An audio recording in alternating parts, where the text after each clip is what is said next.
From Las Vegas, it's Let's Talk News Now with Rick and Ella. Good morning, Las Vegas. It's time to grab that cup of coffee, sit back, relax, and enjoy a fantastic conversation as we start our day here on Let's Talk News Now. Because, after all, if you're talking about it, that means we're talking about it right here.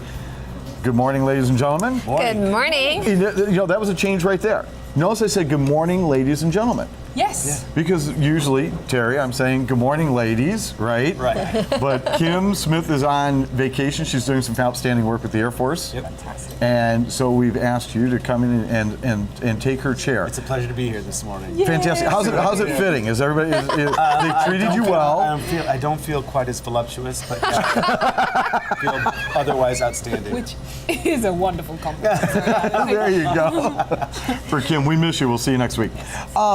A couple of things that have come up this past, is that Mitt Romney has made his decision about who his running mate's going to be. Mm-hmm. Now, first question I'm going to ask: does the VP decision, does that affect your vote? Is that going to matter to you? Yeah, I think it's the whole enchilada this time around. In this election cycle, people are looking at not only what has Mitt Romney done in his past, but also who his running mate is. It's important. It's important to pay.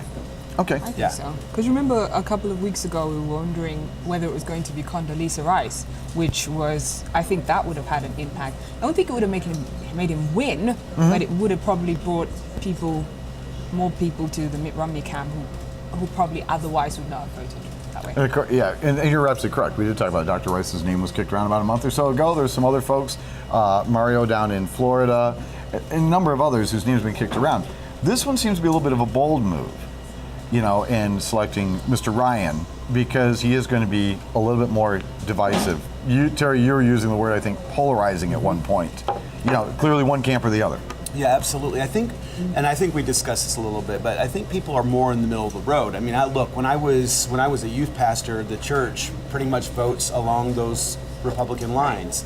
You've got so many issues on the table this time, I think, that it's either putting people way extreme is from their viewpoints, really. If you take a look at Mitt Romney's stance on what he wants to do with Planned Parenthood and some of those fundamental things that we have, services that we have.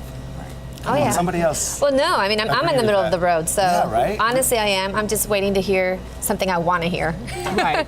Not the typical bashing the other guy kind of speech, I'm better than that guy. I don't want to hear that. I want to hear, what are you going to do for us this time? What are you really going to do? Yeah, exactly. And follow through. And it's really interesting you would say that, because Paul Ryan was one of the first ones about 2 years ago, I think it was about 2 years ago, that actually was doing a roundtable discussion, and he said, politicians just simply lie to get elected. And he goes, and that's the first thing we have to stop. So this guy's a little edgy. Yeah. He's also previously been stated as though he respects the Obama administration. He, as being the chairman of the finance committee, he's been working with them on these different programs and where to make cuts and how to balance the budget and so on and so on, and to find those compromises. But he's also at the same time said he's clearly their approach and his approach, being the Obama administration's approach, and his approach is completely different. Yeah. Well, my question for you, Valerie, is this: in as much as no one actually votes for the VP, it's you vote for the president, you get the VP, okay? So to you, does the VPs, whoever the VP is on the ticket, is that going to make the difference? Well, yeah, it represents the president. I mean, whoever you're choosing represents who is running the country. Okay, so it is going to make a difference. Like, for example, a show, you may have, like us here, or like the Today Show, what have you. People watch the show generally, but whoever you bring in also has an impact on the ratings of that show. So it may not be specifically voting for him, but bringing Paul into it may have an impact on how many people are more interested in voting for that side. Okay, all right. Well, this is all really, really, really interesting. We're obviously going to be talking a lot more about it, and it's going to be kicked around. I congratulate Governor Romney, though, in the fact that he made a bold decision.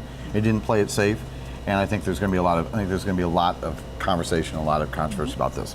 And it's probably to reach out to maybe younger voters as well, who maybe bring up the hypocrisy point of politicians. So if he's the...